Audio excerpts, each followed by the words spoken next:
teman-teman Youth GG Kanan, senang sekali kalau pada hari ini kita bisa sama-sama kembali. Kita mau saat teduh bareng yuk. Nah teman-teman, hari ini hari Senin tanggal 12 Oktober 2020. Kita mau sama-sama kembali belajar dari tokoh Yusuf. Nah teman-teman, mari kita akui bersama kalau terkadang rasa sakit atau rasa duka yang kita miliki terkadang justru membuat kita sulit melihat Tuhan, bukan? Nah tapi teman-teman, berbeda dengan Yusuf. Justru Yusuf berhasil melihat adanya Tuhan yang menolongnya sekalipun ada di dalam duka. Itulah sebabnya mari kita mempelajari sebuah tema, yaitu God in our pain.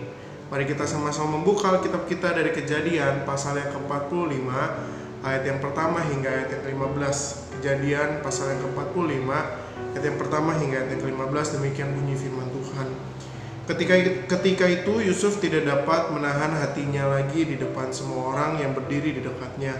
Lalu berserulah ia, "Suruhlah keluar semua orang dari sini."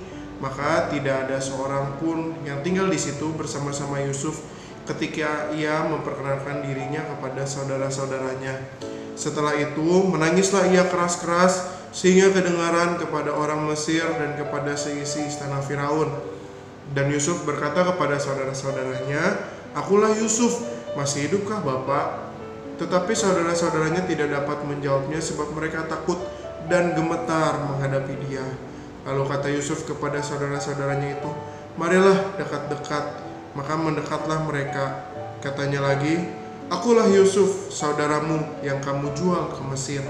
Tetapi sekarang janganlah bersusah hati dan janganlah menyesali diri karena kamu menjual aku ke sini. Sebab untuk memelihara kehidupanlah Allah menyuruh aku mendahului kamu.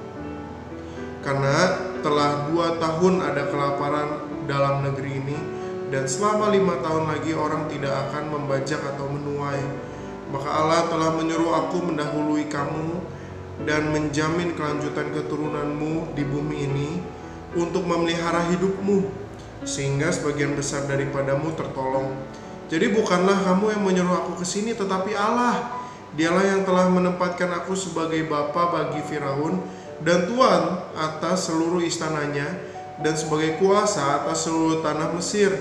Segeralah kamu kembali kepada bapa dan katakanlah kepadanya, beginilah kata Yusuf anakmu, Allah telah menempatkan aku sebagai tuan atas seluruh Mesir.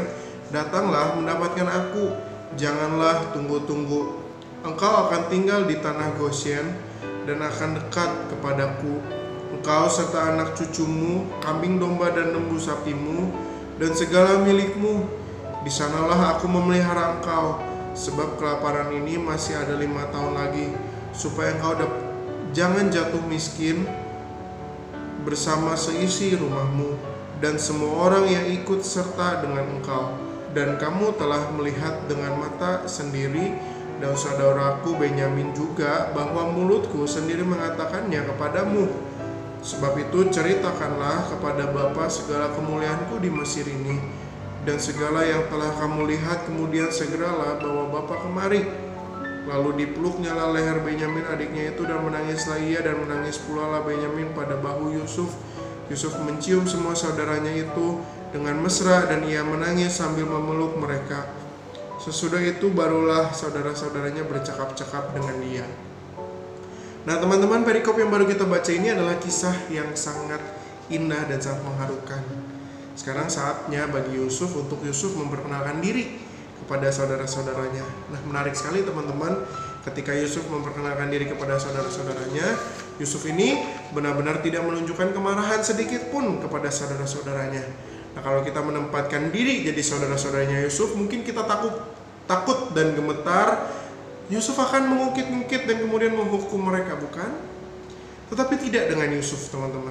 Yusuf menceritakan kembali mengenai apa yang terjadi di masa yang lalu. Justru Yusuf malah melihat Allah yang ada di balik semuanya itu. Itulah sebabnya Yusuf berkata, "Allah menyuruh aku mendahului kamu," yang muncul 2 kali di dalam ayat yang ke-5 dan ayat yang ke-7. Dan Yusuf juga berkata, "Allah telah menempatkan aku sebagai bapa bagi Firaun dan tuan atas istananya, atau tuan atas seluruh Mesir." Dan ini juga perkataan yang diulang sebanyak 2 kali teman-teman, di dalam ayat 8 dan di ayat ke-10. Artinya apa? Artinya Yusuf di dalam anugerah Tuhan Dan di dalam pertolongan Tuhan, Yusuf dapat menyadari bahwa ada pribadi Allah yang besar yang telah memimpinnya melewati masa-masa yang susah ini dan yang gak enak ini.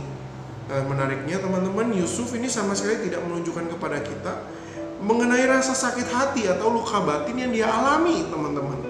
Nah, itulah sebabnya mari kita mau sama-sama belajar dari kisah Yusuf.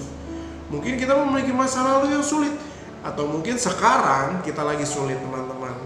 Nah, teman-teman, good newsnya bagi kita adalah Tuhan ada di dalam luka kita. Tuhan ada di dalam setiap keadaan tidak enak yang kita miliki. Itulah sebabnya, teman-teman, jangan memegang rasa sakit terlalu lama. Ayo lepaskan. Ayo kita belajar mengampuni.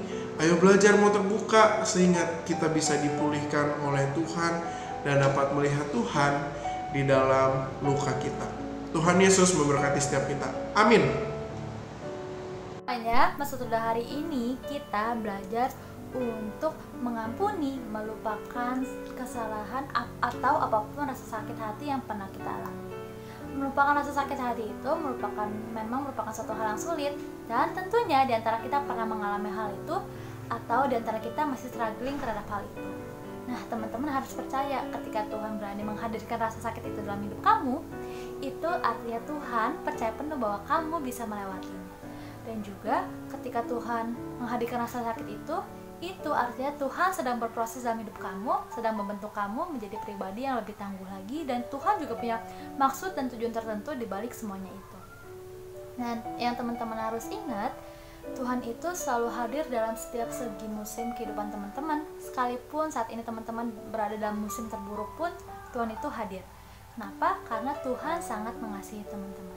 Dan juga ketika teman-teman merasakan sakit hati itu, teman-teman gak boleh lama-lama ya terjerumus dalam sakit itu. Jangan lama-lama menggenggam erat rasa sakit itu. Teman-teman harus bisa perlahan demi perlahan melepaskannya serta melupakannya. Karena teman-teman harus ingat, Tuhan Yesus sudah terlebih dahulu mengampuni apapun kesalahan yang pernah kamu perbuat.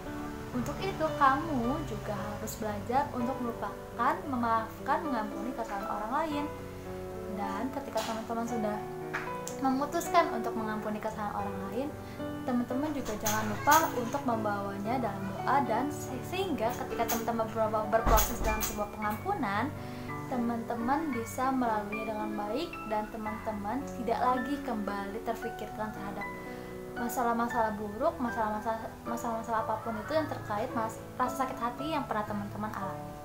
Dan yang teman-teman harus ingat, Tuhan Yesus sangat mengasihi teman-teman, makanya Tuhan mengizinkan hal itu terjadi dalam hidupmu.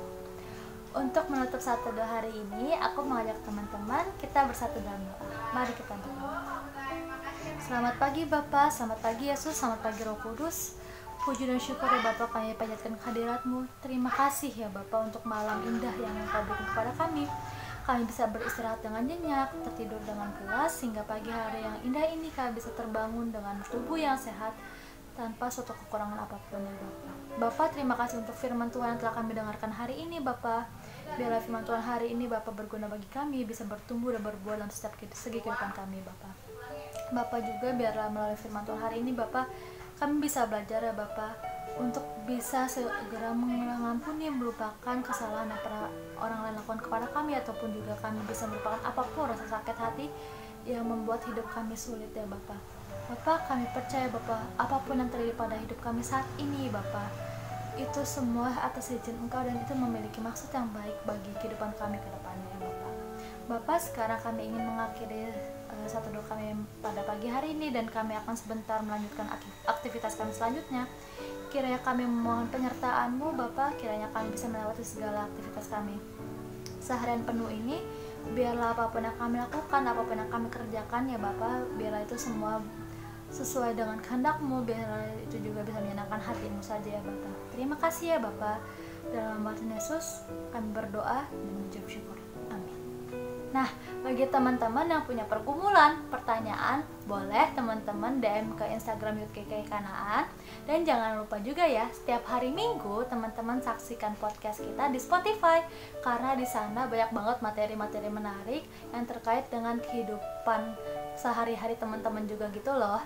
Dan juga hari Sabtu teman-teman jangan lupa ya join ke Zoom Fellowship kita di jam 7 malam. Nah, nanti informasi selanjutnya terkait link, room, dan sebagainya akan di-share ke grup WhatsApp dan lainnya. Jadi teman-teman jangan lupa join dan jangan lupa pantengin terus WhatsApp dan lain grupnya. So, have a blessed day. Tuhan Yesus memberkati.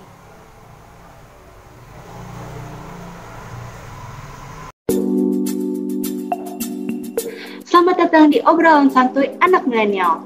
Kayaknya udah banyak banget di DM IG kita, IG Youth, banyak banget nih yang request tema ini. Kita temanya spesial, indigo. Indigo tuh gimana ya, Coach, jadinya? Nah, orang-orang indigo ini, teman-teman, ini punya kemampuan khusus yang susah dijelaskan dengan logika. Misalnya ya, kalau kita ambil dari Alkitab, misalnya kayak yang Yusuf dikasih mimpi sama Tuhan. Sekarang tuh banyak banget kayaknya ya, yang ngaku-ngaku indigo, terus bisa lihat. Nah, jadi itu sebenarnya tuh hal yang baik atau yang negatif gitu kok? Kalau kita misalnya kita bisa lihat masa depan, kita kan jadi bisa berhati-hati gitu loh kok. Tuhan nggak ngomong, oh tahun 2025 ya, gitu ya. Nanti kamu siap-siap ya 2025 ya, begitu. Tuhan nggak ngomong begitu. Tuhan kasih tahu cara hidup kita selagi kita dalam ketidaktahuan itu. Cara hidup kita untuk menantikan Kristus yang kita nggak tahu kapan itu.